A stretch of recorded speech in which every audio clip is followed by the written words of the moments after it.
আমার নাম অনিতা এবং আমি মার্কেটিং এক্সিকিউটিভ পদে চাকরি করছি।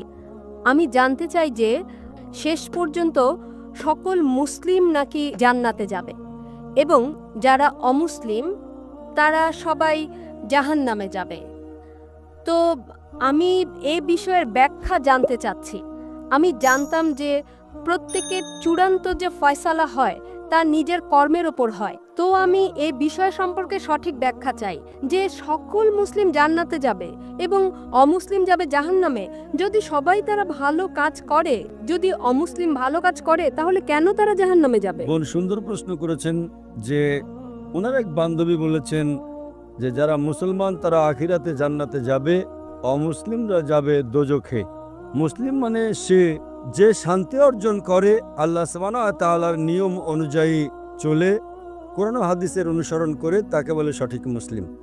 এটা একেবারে সঠিক যে কর্মগতভাবে যে সঠিক মুসলমান সে ইনশাল্লাহ জান্নাতে যাবে। কিন্তু আপনার প্রশ্ন হচ্ছে যে অমুসলিম ভালো কাজ করে সে কেন জান্নাতে যাবে না? বোন, জান্নাতে যাওয়ার জন্য শর্ত আছে 4টি। যখন আমি আমার 10ম শ্রেণী পাশ করি, আমি সেন্ট পিটার্স স্কুল থেকে পাশ করি। যখন আমি আইসিএসসিতে ছিলাম 10ম শ্রেণীতে, তখন পরীক্ষাতে আমার 6টি আবশ্যকীয় বিষয় ছিল: ইংরেজি, গণিত, বিজ্ঞান, ভূগোল, ইতিহাস, হিন্দি। 6টি বিষয় আবশ্যকীয়। 6টি বিষয় পাশ করাটা জরুরি ছিল। একইভাবে মানুষকে জান্নাতে যেতে হলে 4টি শর্ত রয়েছে। তা লেখা আছে সূরা আল আসরে, সূরা নম্বর 103, আয়াত নম্বর 1, 2, 3, যাতে আল্লাহ তাআলা বলেন, ওয়াল আস ইন্নাল ইনসানা লাফি খুসর ইল্লা আল্লাযিনা আমানু ওয়া আমিলুস সলিহাতি ওয়া তাওয়াসাউ বিল হক ওয়া তাওয়াসাউ বিস সবর। আল্লাহ সুবহানাহু ওয়া তাআলা শপথ করছেন সময়ের, আসরের, নিশ্চয়ই মানুষ ক্ষতিগ্রস্ত। শুধু তারা যারা 4টি বিষয়ে সাফল্য লাভ করে তারা ক্ষতিগ্রস্ত নয়। আর সে 4টি বিষয়: ঈমান, নেক আমল, মানুষকে সত্যের উপদেশ দেওয়া ও ধৈর্যের উপদেশ দেওয়া। যেমন ধরেন, যদি আমি অঙ্ক, ইংরেজি, ইতিহাস, ভূগোল, বিজ্ঞানে 99% নাম্বার পাই, 99%, এবং হিন্দি বিষয়ে শুধু আমি 10% পাই এবং পাশের নম্বর 40% হয়, পাশের জন্য 40 নম্বর প্রয়োজন। যদি একটা বিষয়ে আমি হিন্দিতে 10% নাম্বার পাই এবং বাকি 5টা বিষয়ে 99% নাম্বার পাই, তখন কি আমি 10ম শ্রেণী পাশ করতে পারবো কি না? বোন, আমি আপনাকে জিজ্ঞেস করছি, আমি 10ম শ্রেণী পাশ করতে পারবো কি পারবো না?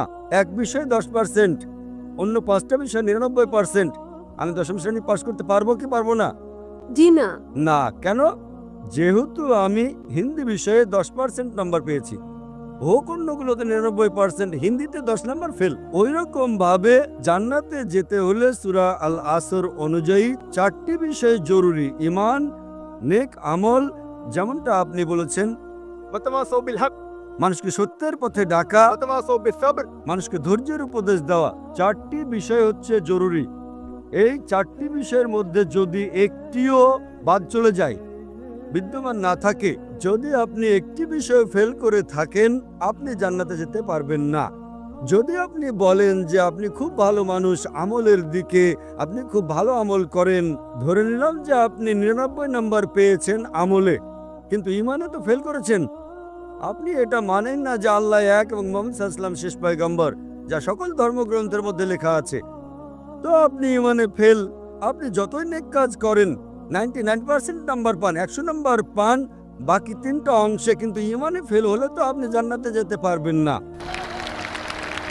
এই একইভাবে যদি কোনো মানুষ হয় নামে মুসলমান, ভালো কাজ করে না, নেক আমল করে না, ওয়া তাওয়াসাউ বিল হক, আহ্বান করছে না লোকদের, সত্যের পথে ডাকছে না, কিংবা মানুষকে ধৈর্যের উপদেশ দিচ্ছে না, শুধু নামে মুসলমান, মোহাম্মদ, সুলতান, জাকির, আব্দুল্লাহ, তো সে জান্নাতে যাবে না। তাকে জান্নাতে যেতে হলে ঈমান, নেক আমল, মানুষকে সত্যের উপদেশ ও ধৈর্যের উপদেশ দেওয়া, 4টি বিষয় দরকার। এই জন্যই আপনার আমল যতই ভালো হোক, যদি ঈমান না থাকে যে আল্লাহ এক এবং আল্লাহ তাআলা ছাড়া অন্য কারো ইবাদত করা উচিত নয়, এবং এটাতে ঈমান নেই যে মুহাম্মদ সাল্লাল্লাহু আলাইহি সাল্লাম শেষ পয়গম্বর, তা আপনি জান্নাতে কখনোই যেতে পারবেন না। বোন, আপনি কি আমার উত্তরে সন্তুষ্ট হয়েছেন? জি হ্যাঁ, ধন্যবাদ ব্যাখ্যার জন্যে।